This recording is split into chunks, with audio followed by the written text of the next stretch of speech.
Hey guys, welcome to Learn English with Adiana. ဒီမှာတော့ present perfect continuous ကို Adiana နဲ့အတူတူလေ့လာလိုက်ရအောင် Affirmative sentences ရိုးရိုးဝကြတွေမှာဆိုရင် subject plus has သို့မဟုတ် have plus been plus verb ing ဖြစ်ပါတယ် subject က he, she, it သို့မဟုတ်လူပုဂ္ဂိုလ်တယောက်တရိတ်ဆန်တစ်ကောင်ဖြစ်တယ်ဆိုရင် has has နဲ့သုံးရပြီးတော့ subject က I, we, you, they သို့မဟုတ်လူပုဂ္ဂိုလ်2ယောက်သို့မဟုတ်2ယောက်ထပ်ပို့ရင် phrase 2ကောင်သို့မဟုတ်2ကောင်ထပ်ပို့မယ်ဆိုရင် have နဲ့သုံးရပါမယ်ပြီးရင်တော့ been plus verb ing ဖြစ်ပါတယ် For example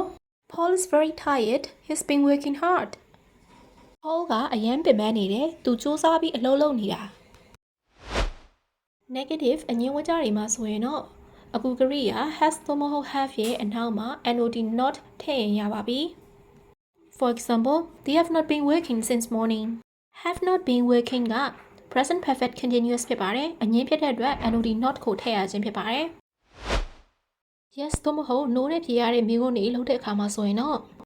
အခုကရိယာ has သို့မဟုတ် have ကိုရှေ့ဆုံးမှာထားပြီးရင် subject plus being plus verb ing ဖြစ်ပါတယ်မိကုန်းရဲ့နောက်ဆုံးမှာ question mark ကိုထည့်ပေးရပါမယ် For example, have you been waiting for a long time?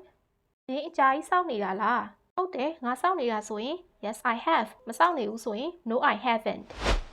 Question word နဲ့မိကုန်းလုပ်တဲ့အခါမှာ question word ကိုရှေ့ဆုံးမှာထားပြီးရင် has သို့မဟုတ် have subject plus verb ing ဖြစ်တယ်နောက်ဆုံးမှာတော့ question mark ကိုထည့်ပေးရပါမယ် For example, how long have you been waiting here? မင်းဒီမှာဘယ်လောက်ကြာအောင်စောင့်နေရလဲ I've been waiting for 2 hours ငါစောင့်နေတာ2နာရီလောက်ရှိနေပြီ Which book have you read this week? ဒီဘက်သင်ဘယ်စာအုပ်ကိုဖတ်နေရလဲ I've been reading Harry Potter and the Goblet of Fire ငါ Harry Potter နဲ့ Goblet of Fire စာအုပ်ကိုဖတ်နေတာ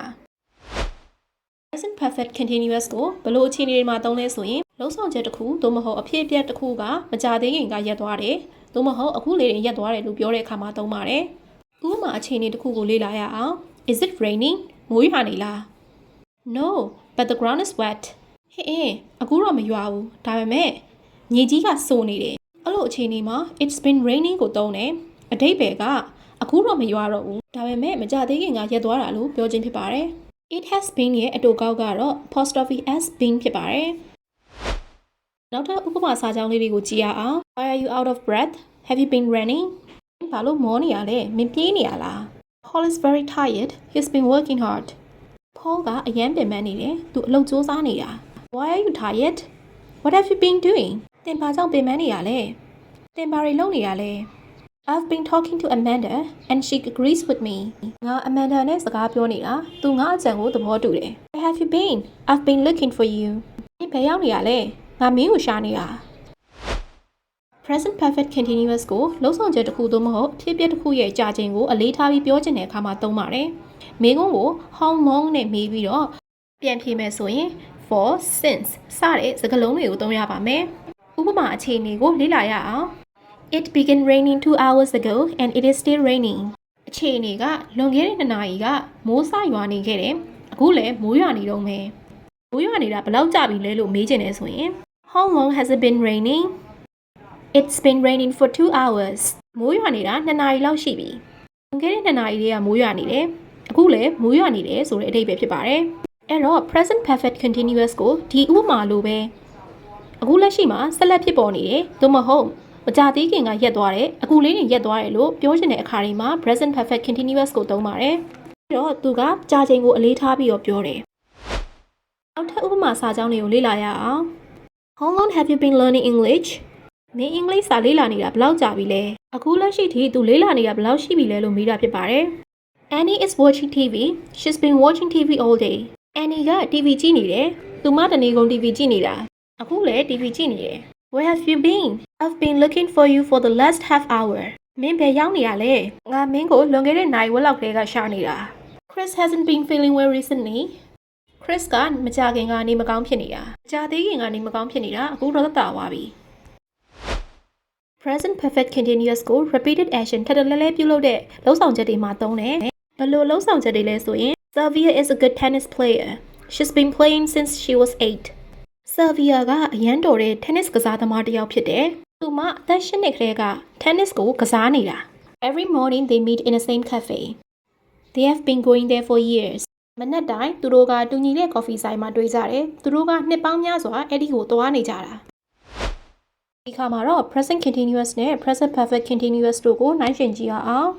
present continuous ကိုအခုလက်ရှိလုပ်နေတဲ့အခုဖြစ်ပျက်နေတဲ့အကြောင်းအရာတွေကိုပြောတဲ့အခါမှာသုံးတယ်။ယာယီဖြစ်ပေါ်နေတဲ့အခြေအနေတွေကိုဖော်ပြတဲ့အခါမှာသုံးနိုင်တယ်။နောက်ချက်အနေနဲ့အနာဂတ်မှာကြိုတင်စီစဉ်ထားတဲ့လုပ်ဆောင်ချက်တွေကိုပြောတဲ့အခါမှာလည်းသုံးနိုင်ပါတယ်။ present perfect continuous ကတော့ present perfect continuous ကိုအတိတ်မှာစတင်ခဲ့ပြီးတော့အခုလက်ရှိမှာစတင်ဖြစ်ပျက်နေတယ်။သို့မဟုတ်မကြသေးခင်ကအဲ့ဒီလုပ်ဆောင်ချက်ကပြီးသွားတယ်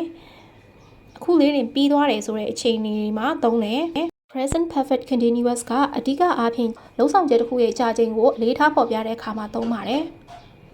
present continuous အကြောင်းကိုအသေးစိတ်လေ့လာခြင်းနဲ့ဆိုရင်အရှိရဗီဒီယိုမှာသွားရောက်လေ့လာနိုင်ပါတယ်။အခုဗီဒီယိုရဲ့အောက်မှာ link ထည့်ပေးထားပါမယ်။ဥပမာစာကြောင်းလေးတွေကိုဆက်လက်လေ့လာလိုက်ရအောင် Don't disturb me now. I'm working.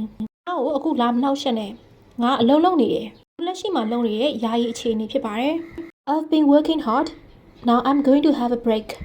ငါအလုပ်စူးစမ်းနေတာအခုတော့အနားယူတော့မယ်။အတိတ်မှာစူးစမ်းပြီးအလုပ်လုပ်နေခဲ့တယ်။ဒါပေမဲ့အခုတော့အနားယူတော့မယ်။တိတ်ကလုပ်လာတဲ့ action တစ်ခုကိုအခုမှရပ်တန့်လိုက်တယ်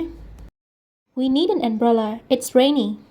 ငါတို့ထီးတစ်ချောင်းလိုတယ်မိုးရွာနေတယ်။ဘူးလက်ရှိမှာဖြစ်ပေါ်နေတဲ့အဖြစ်အပျက်ဖြစ်တယ်။ Ground is wet. It's been raining. မြေကြီးကစိုနေတယ်။ပြင်ကမိုးရွာနေတယ်။အခုတော့တိတ်သွားပြီဆိုတဲ့အဓိပ္ပာယ်ဖြစ်ပါတယ်။ Hurry up. We're waiting. မြန်လို့ငါတို့စောင့်နေတယ်။ We've been waiting for an hour. ငါတို့စောင့်နေရတနားရီလောက်ရှိနေပြီ။လွန်ခဲ့တဲ့တနားရီလောက်ထဲကစောင့်နေတာအခုထိစောင့်နေကြတော့မယ်ဆိုတဲ့အဓိပ္ပာယ်ဖြစ်ပါတယ်။ That's all for today. If you enjoyed the lesson, don't forget to like, follow and subscribe to my channel to watch more videos. See you next time.